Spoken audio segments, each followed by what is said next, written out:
ठीक है स्टूडेंट्स, तो हमने अमाइंस की बेसिक नेचर को कर दिया, पूरा कंप्लीट कर लिया हमने, है ना। उसको प्रूव भी कर दिया। अब अमाइंस की बेसिक नेचर होने के बाद में हमारी जो केमिकल प्रॉपर्टीज चल रही है उसमें फर्स्ट केमिकल प्रॉपर्टी और सबसे बड़ी और इंपॉर्टेंट, है ना, केमिकल प्रॉपर्टीज थी अमाइंस की बेसिक बिहेवियर ऑफ अमाइंस। अब इसके बाद में सेकंड जो हमारी केमिकल प्रॉपर्टीज आ रही है वो आ रही है सेकंड एल्काइलेशन। क्या आ रही है?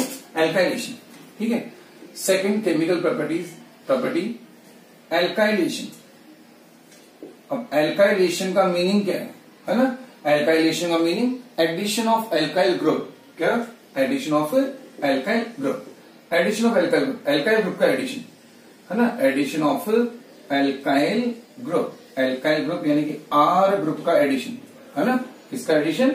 आर ग्रुप का addition, addition of alkyl group, alkyl group का एडिशन। ठीक है, तो एल्काइलेशन करा रहे हैं, addition of alkyl group. Reaction होगी किसके साथ? Reaction with metal halides, sorry alkyl halides, reaction with alkyl halides, alkyl halides के साथ ये रिएक्शन।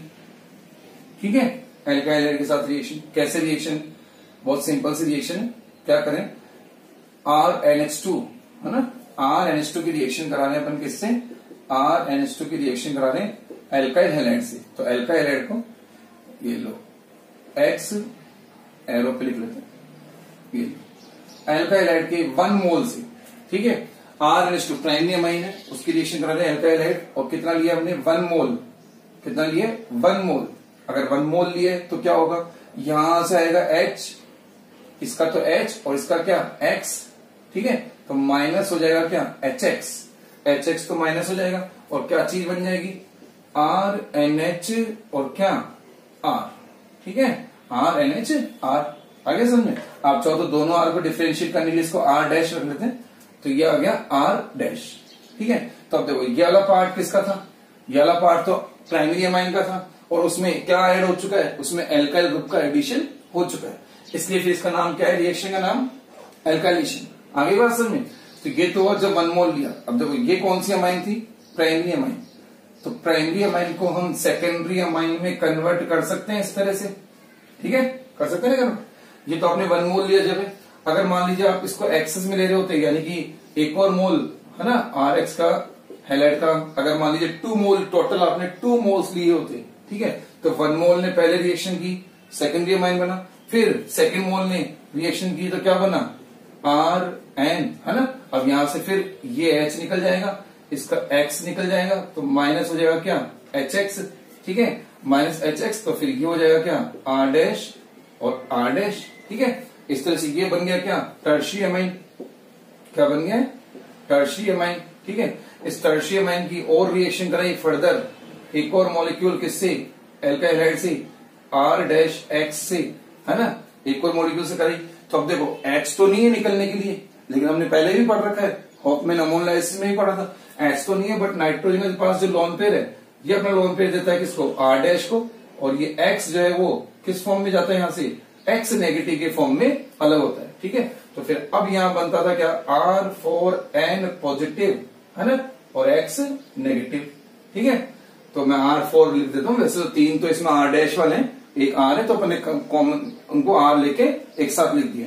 तो R4N पॉजिटिव X नेगेटिव, और अब ये क्या बन गया? Quaternary salt. क्या बन चुका है ये? Quaternary salt. क्वाटरनरी सॉल्ट ये बन गया है। और इसका नेम, अगर नेम की बात करें तो क्या नाम हो जाता है? Tetra alkyl. 4 इसमें एल्काइल ग्रुप है ना, टेट्रा एल्काइल 4 तो इसमें एल्काइल ग्रुप है।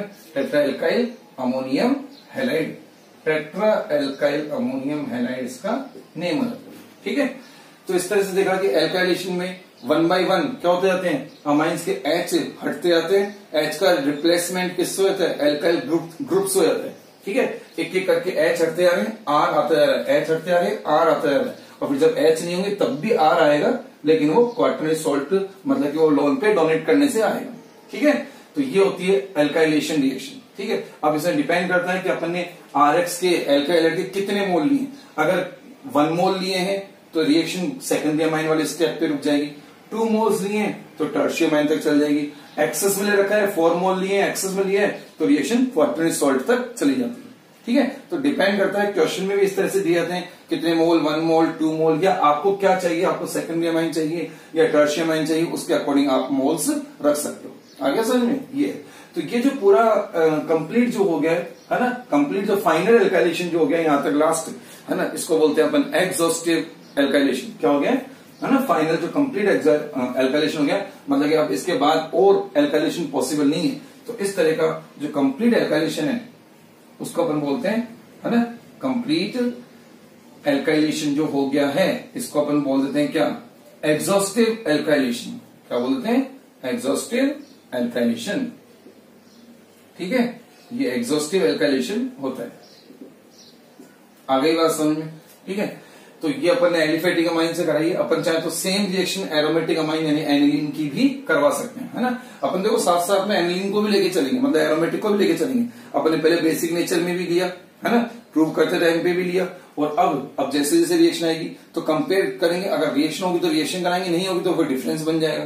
ठीक है, आओ देखो अब एनिलीन को ले लेते हैं यहाँ पे। अगर एनिलीन ले लिया है, ठीक है, अब एनिलीन ले लिया है तो अपन ये लो, ये एनिलीन, और हैलाइड में भी हम लेते हैं मोस्ट रिएक्टिव हैलाइड कौन सा, अल्काइल आयोडाइड। क्या लेते हैं, अल्काइल आयोडाइड। हमने पढ़ रखा है हैलोजन वाले हैलोअल्केन हैलोजन चैप्टर में पढ़ रखा है ना, नहीं पढ़ा तो पढ़ लेंगे। ठीक है, क्या कि आरआई जो है, आरआई अल्काइल हाइड्स में सबसे मोस्ट रिएक्टिव कौन से हैलाइड है, आर आई, यानी कि अल्काइल आयोडाइड्स मोस्ट रिएक्टिव होते हैं। ठीक है, तो अपन यहाँ पे मोस्ट रिएक्टिव क्यों ले रहे हैं, क्योंकि एनिलीन जो है वो उतनी बेसिक नेचर की नहीं है। ठीक है, तो इसलिए अपन को क्या, मतलब यार यूं बोले कि इसका NH2 ग्रुप उतना रिएक्टिव नहीं है, इसलिए फिर हमको क्या लेना पड़ेगा, मोस्ट रिएक्टिव हैलाइड यहाँ पे लेना पड़ेगा। ठीक है, आओ देखो कैसे होगा। अब एक एक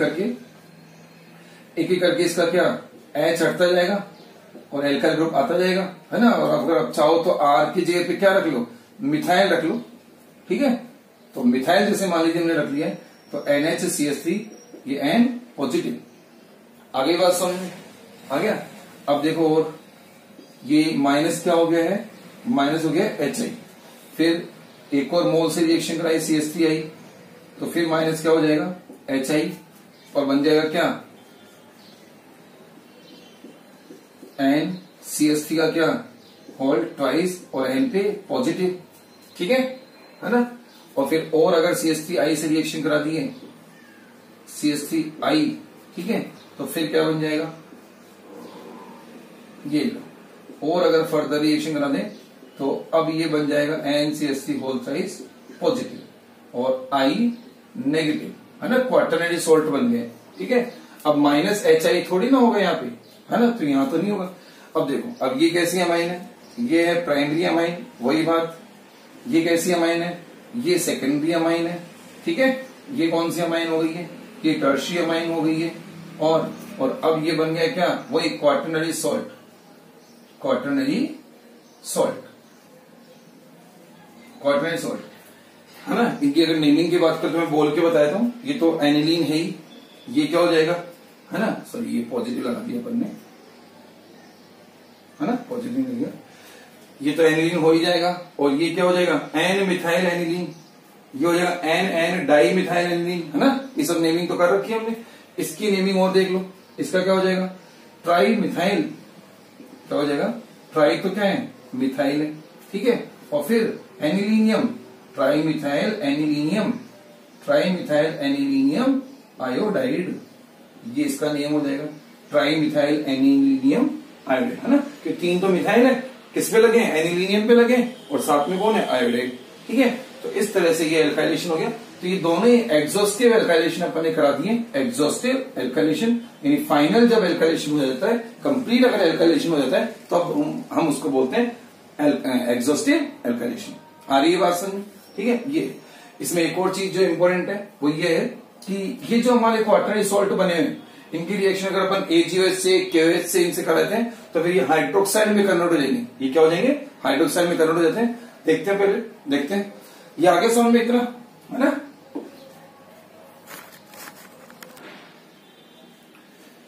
ठीक है, तो ये हमने देख लिया कि एग्जॉस्टिव एल्काइलेशन हो चुका है और क्वाटरनरी सॉल्ट जो बन चुके हैं। अब क्वाटरनरी सॉल्ट के साथ क्या है कि क्वाटरनरी सॉल्ट की रिएक्शन अगर एक्वस KOH से या AgOH से करवाते हैं, KOH, NaOH, AgOH इनसे कराते हैं, यानी एल्कली से कराते हैं, तो ये कन्वर्ट हो जाते हैं अपने हाइड्रोक्साइड्स में। ठीक है, हाइड्रोक्साइड में कन्वर्ट हो जाएंगे और फिर जो इनका हाइड्रोक्साइड बनेगा वो भी अच्छा खासा स्ट्रॉन्ग बेस बन जाता है। ठीक है, देखते हैं वो कैसे, आओ कैसे रिएक्शन होगी।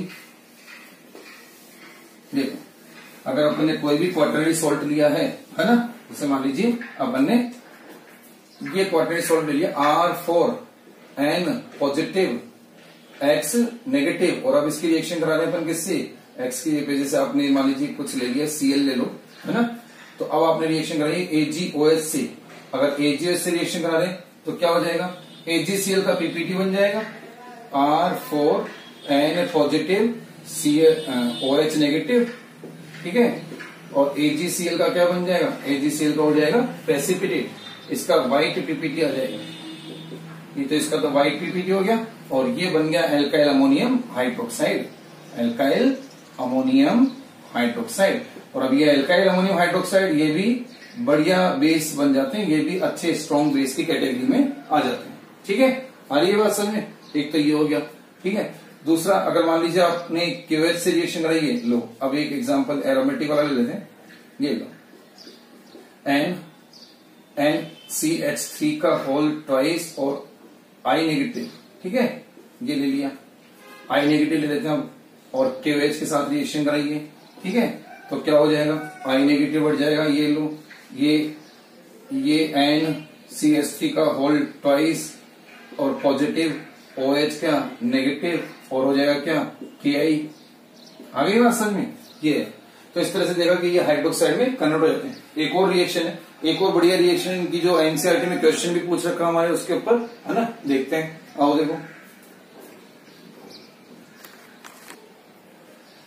ठीक है, तो एक रिएक्शन करानी है अपने क्वाटरनरी अमोनियम सॉल्ट की, किसके साथ, Na2CO3 के साथ। ठीक है, तो ऐसे पूछा गया कि अगर फाइनल एल्कलाइजेशन जो प्रोडक्ट आ गया, जैसे मान लीजिए क्वेश्चन जो पूछा गया एनसीईआरटी में वो एनिलीन के फाइनल एल्कलाइजेशन प्रोडक्ट है, उसकी रिएक्शन फिर करवाई जा रही है Na2CO3 से, सोडियम कार्बोनेट से। ठीक है, तो क्या होगा, देखो ये रहा एनिलीन का फाइनल एल्कलाइजेशन या फाइनल मिथाइलेशन प्रोडक्ट, है ना, आप मिथाइल ले रहे हो तो मिथाइलेशन बोल सकते हो, है ना, और तब इसको बोलते हैं एग्जॉस्टिव मिथाइलेशन। ठीक है, जैसे एग्जॉस्टिव एल्कलाइजेशन था वैसे। तो अब ये मान लीजिए फाइनल एल्कलाइजेशन प्रोडक्ट ये है एनिलीन का।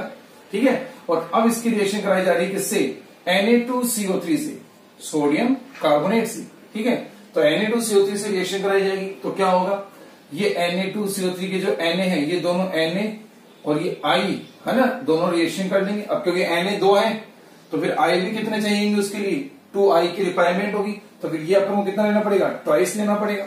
ठीक है, तो अब देखो दो तो बन जाएंगे क्या, NaI, ये तो होगा 2NaI, Na प्लस और I नेगेटिव आ गया, और अब ये जो CO3 है वो यहां आ जाएगा। ठीक है, तो क्या बन जाएगा देखो, है ना, ये एनसीईआरटी का क्वेश्चन है, एनसीईआरटी में पूछा हुआ है, इसलिए अपन ये पर्टिकुलर केस लेके काम करना है। ये हो गया, है ना, सॉरी ये ट्वाइस है, हाँ ट्वाइस, और फिर ये कितने हैं, होल ट्वाइस, और बाहर CO3 डाई नेगेटिव। ठीक है, तो ये बन गया कार्बोनेट सॉल्ट, इसका क्या बन चुका है, कार्बोनेट बन चुका है। आगे बात समझ में, ठीक है, तो ये बन गया कार्बोनेट। इसका अगर नेमिंग की बात करें तो वो ये अपन अभी सिंपली लिख देते हैं कार्बोनेट सॉल्ट, कार्बोनेट सॉल्ट बन गया। अगर मैं पूरे नाम की बात करूं तो पूरा नाम इसका ये बन जाएगा tri methyl anilinium, tri methyl anilinium carbonate, tri methyl anilinium carbonate, जैसे अमोनियम कार्बोनेट होता है वैसे ये बन जाएगा। ठीक है, ये इसका नेम है। तो ये एक रिएक्शन हुई है, सोडियम कार्बोनेट के साथ रिएक्शन कराने से NaI अलग हो जाएगा और कार्बोनेट के साथ इसका सॉल्ट बन जाएगा। अब इस रिएक्शन के पीछे लॉजिक क्या है, किस तरह से रिएक्शन हुई है, तो हम देख सकते हैं कि Na2CO3 जो है वो एक किस टाइप का सॉल्ट है, ये एक वीक एसिड, Wa का मतलब वीक एसिड और स्ट्रॉन्ग बेस का सॉल्ट है। कैसा सॉल्ट है ये, weak acid strong base salt है ना। इसका एसिड कौन है, इसमें जो एसिड था इस Na2CO3 में जो एसिड है वो कौन है, H2CO3, एसिड वाला पार्ट H2CO3 और बेस वाला पार्ट कौन है, NaOH। ठीक है, तो NaOH और H2CO3 की रिएक्शन से ये सॉल्ट बनता है, तो इसलिए ये सॉल्ट कैसा हो गया, WaSb टाइप का एक सॉल्ट हो गया। वीक एसिड स्ट्रॉन्ग बेस का ये एक सोल्ट है। इसकी बात करें तो ये इसमें देखो आई जो आया हुआ है HI से आया हुआ है ना, इसका एसिड कौन है HI, इसका बेस ये अमाइन खुद है ना, या इसी का हाइड्रोक्साइड ले लो, ठीक है। तो अब ये कैसा सोल्ट है, ये है SA स्ट्रॉन्ग एसिड। हमको पता है कि HI अच्छा खासा स्ट्रॉन्ग एसिड है, इवन HCl से भी स्ट्रॉन्ग एसिड है, ठीक है। तो SA स्ट्रॉन्ग एसिड और ये वीक बेस का सोल्ट है। ये किसका सोल्ट है, स्ट्रॉन्ग एसिड और वीक बेस का सोल्ट है। अब देखो, अब दो सोल्ट है, एक है स्ट्रॉन्ग एसिड वीक बेस, एक है वीक एसिड स्ट्रॉन्ग बेस। तो जब भी इस तरह से दो इस तरह के सोल्ट की रिएक्शन कराई जाती है तो जो स्ट्रॉन्ग वाले पार्ट हैं वो आपस में एक जगह आ जाएंगे, मतलब कि वो एक साथ आ जाएंगे, और वीक वाले पार्ट अलग हो जाएंगे, ठीक है। तो देखो स्ट्रॉन्ग एसिड वाला पार्ट, इसका स्ट्रॉन्ग बेस वाला पार्ट, अब स्ट्रॉन्ग एसिड वाला पार्ट कौन सा I, स्ट्रॉन्ग बेस वाला पार्ट कौन सा Na। तो अब ये बन गया कैसा सोल्ट, अब ये बन गया SASB सोल्ट, ये बन गया SASB सोल्ट।